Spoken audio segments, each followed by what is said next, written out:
Olá pessoal, e seguindo com os nossos estudos, eu quero nessa aula apresentar a solução dos exercícios, de alguns exercícios de equação de segundo grau, de algumas equações e problemas que foram aí apresentados numa aula anterior.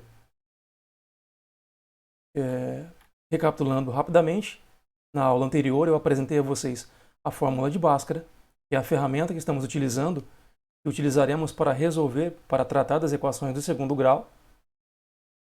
E apresentei a solução de duas equações, uma delas sendo referente a um problema inicial, que a princípio havíamos encontrado a resposta de forma empírica por tentativa e erro, que era encontrar os lados de um terreno retangular, conhecido sua área e perímetro. Então isso foi da primeira aula, referente ao tema equação do segundo grau. E na segunda aula apresentei a fórmula de Bhaskara, falei um pouco inclusive do Bhaskara, da história do nome, o verdadeiro personagem ao qual se dedica à descoberta dessa relação matemática. E eu quero então aqui mostrar a solução dessas equações. Olha, não convém ficar repetindo o processo porque ficaria muito maçante, uma vez que é uma rotina de cálculo. Uma vez que eu tenho essa fórmula a ser utilizada, o processo é simplesmente o mesmo, o que mudam são os números que eu vou utilizar, de acordo com a equação. Então vejam que, por exemplo, eu deixei aí propostos os itens B, C e D. No item B, ao efetuar essa distribuição da multiplicação e reduzir a equação, chegamos nessa estrutura. É conveniente que você, caso estranhe isso, que você verifique o procedimento que foi explicado para a aula anterior, para a solução da equação A, por exemplo.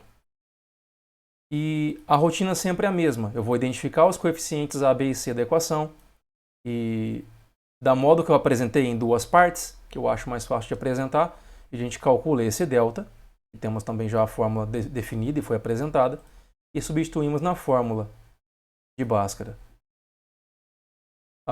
Eu deixei o resultado de um dos valores de x no formato de fração, porque a divisão não seria exata, então é uma opção também. Se eu dividir o 4 por 3 aqui, a divisão é uma dízima periódica, então eu optei por deixar em fração. Vejam que aqui 5 menos 13 daria menos 8, então ficaria menos 8 sextos. E eu coloquei aqui um resultado simplificado, por isso que menos 4 terços. Olha só, eu tenho aqui a equação C, com resultados 10 e menos 15, pelo mesmo procedimento. Vejam que a rotina de cálculo sempre é a mesma. E a equação do item D também, com resultados 25 e 22. Tem aqui uma equação incompleta do segundo grau, que pode ser resolvida de uma forma diferente, que eu não apresentei aqui, mas que pode também ser resolvida através da equação da fórmula de Bhaskara, tratada através da fórmula de Bhaskara. Então, ao isolar essa equação, já mostrei isso em aula anterior também, eu poderia escrevê-la assim. Então, eu teria o coeficiente C como zero, e aí o processo de cálculo é exatamente o mesmo. E eu cheguei aqui nos resultados 3 e 0. Essa é uma equação fácil de verificar e testar, porque os resultados eles satisfazem a equação. Eu posso vir aqui na equação original e trocar o x por 3. Vejam, 3 ao quadrado é 9. E 3 vezes 3 é 9. Vejam que 9 é igual a 9. Então 3 satisfaz a equação. E o zero também, que 0 ao quadrado é 0. E 3 vezes 0 é 0. Isso, na verdade, é uma coisa que eu conseguiria verificar em todas, tá? Se eu venho, por exemplo, nessa equação aqui, na do item D, e no lugar do x coloco 25, substituo x por 25, eu verifico que essa igualdade será satisfeita. Então ficaria aqui, 47 menos 25, isso daria 22, e aqui 25 vezes 22 daria 550. Então isso sempre os resultados finais, se eu testo eles ocupando o lugar de x, eu verifico que a igualdade definida pela equação ela é satisfeita. Bom, e agora vamos aos dois problemas que eu deixei também proposto. Todos esses problemas, já adiantando, eles têm a mesma estrutura, já até também disse isso em aula anterior, eles têm a mesma estrutura do problema com o qual eu introduzi o assunto, com o qual eu trouxe a ideia do que é a equação de segundo grau, todos eles. É importante dizer que a equação de segundo grau se aplica a uma infinidade de outros tipos de problema, Então não tem uma receita pronta, um jeito de pensar pronto e um fazer sempre assim que dá certo. Isso não existe. Na verdade, nenhum estudo profundo isso existe, essas receitas. Mas eu optei por apresentar problemas assim, uma por ser uma introdução a um assunto que eu sei que para o principiante às vezes é um pouco difícil, é compreensível isso. E já até peço uma coisa a você, que seja paciente, não se preocupe se você está sentindo dificuldades, isso é muito natural, é muito comum. E é importante pensar que aprender alguma coisa com profundidade leva muito tempo às vezes. Depende, claro, também do meu querer em aprender algo. Eu preciso querer, eu preciso me interessar pelo tema, senão não há chance de aprendizagem. Eu tenho que me interessar, esse é um ponto. E o outro ponto é que mesmo interessado por algo, mesmo interessado, eu vou precisar de tempo, às vezes, dependendo do que, em aprender. Não é algo imediato, não é algo... A maioria das coisas que eu quero aprender com profundidade exigem muito tempo de estudo, para que aquilo vá ficando familiar para mim. Então, tenha isso em mente. Não se preocupe, não seja imediatista em querer entender tudo de uma vez. Fique tranquilo. E voltando, eu dei uma volta aqui. Esses exercícios, o 2 e o 3 também, eles têm a mesma estrutura do problema inicial, com o qual eu iniciei, já disse, que é o problema da área e perímetro. E eu optei por colocar esse problema, que é um formato que eu gosto bastante, e até porque, historicamente, como já foi dito, quando a gente pesquisa as origens, dentro da história da matemática, as origens da aplicação da equação de segundo grau, elas remetem a essa situação, como já foi dito, que é a situação de uma área retangular, de uma região retangular em que eu conheço a área e perímetro, e desejo então definir as dimensões dessa região. Então por isso que eu deixo esse tipo de problema, mas reforçando que existem várias situações no qual eu poderia aplicar a equação de segundo grau, várias outras. Bom, aqui eu tenho dois quadros no exercício 2. O primeiro quadro aqui é chamada persistência da memória, esses relógios derretendo. Uma pintura surrealista, se não me engano, Salvador Dalí. E são dados reais. Então ele tem essa área, 792 centímetros quadrados de área, e esse perímetro, 114. Então a área do quadro e o perímetro do quadro. Então vamos por partes. Eu desejo aqui definir as dimensões dele. No caso, já trago a resposta. Na aula anterior, essas respostas já foram acompanhadas pelo exercício. E nós poderíamos abordar também esse tipo de problema usando essa ideia, da soma e perímetro que foi colocada, porque, em resumo, esse tipo particular de problema se enquadra nesse caso. Encontrar um par de números em que a soma me dê um valor e a multiplicação me dê outro valor. Em síntese, eu posso classificar um problema de área e perímetro qualquer, um problema de área e perímetro dentro daquela estrutura, eu posso reduzi-lo a isso, a encontrar um par de números em que a soma me resulte um resultado e a multiplicação me resulte um outro resultado. Então, agora, como a gente tem essa possibilidade empírica de tratar esses exercícios, eu deixei isso aberto para que vocês então verificassem e tentassem então chegar nesses resultados. Você verifica facilmente, por exemplo, que 33 vezes 24 vai dar essa área, né? E 33 mais 33 mais 24 mais 24, ou seja, o perímetro, somando os quatro lados, você obtém 114. Tá? Agora eu quero mostrar aqui como eu poderia resolver essa equação, resolver esse problema, utilizando a equação de segundo grau. Eu convido você então a chegar a essa equação. E essa equação é a equação que traduz esse problema para o formato algébrico, já reduzida. Agora, como eu cheguei a ela? Bom, eu recomendo que você até olhe de novo a primeira aula referente ao tema, porque foi justamente isso que eu fiz com um problema similar a esse, o do retângulo.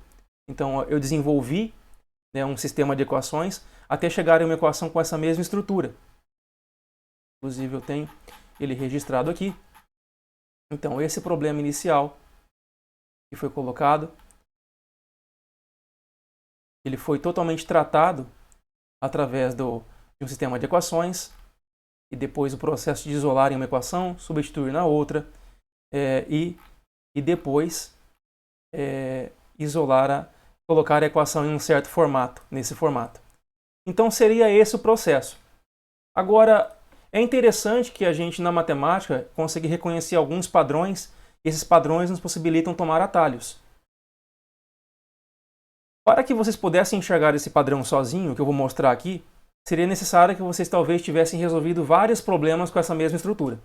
Isso é um fato, senão o padrão não seria tão facilmente reconhecido. Mas eu sei por experiência própria com alunos, né, muitos já reconheceram, já encontraram um padrão, que isso é possível quando você tem uma repetição de problemas com a mesma estrutura. Agora, que padrão é esse? Bom, vejam que nessa equação aqui, voltando lá ao retângulo da aula 1, eu tenho aqui o coeficiente o coeficiente A1, o coeficiente B ele é 23 e o coeficiente C é 120. Aqui sem pensar no sinal, tá? E é negativo ou positivo, isso vai se manter também. É um padrão a ser repetido também. Esse 23, nós podemos observar que ele é a metade do perímetro. No caso, esse retângulo ele tinha 46 centímetros de perímetro, 46 metros. E vejam que o 23 é a metade. E o 120 é a área. Então, esse é o padrão que possivelmente você poderia reconhecer se tivesse resolvido uma série de problemas similares a esse. O padrão é o seguinte: todo problema de área e perímetro com essa estrutura, eu conseguiria então usar partir desse atalho, dessa estrutura, sabendo que, já definir a equação no formato reduzido, sabendo que o coeficiente B ele será a metade do perímetro, e aqui eu antecedo com um sinal negativo, e o coeficiente C ele será igual à área, vendo que aqui eu antecedo com um sinal positivo. Então, aplicando esse padrão reconhecido aqui em problemas com a mesma estrutura,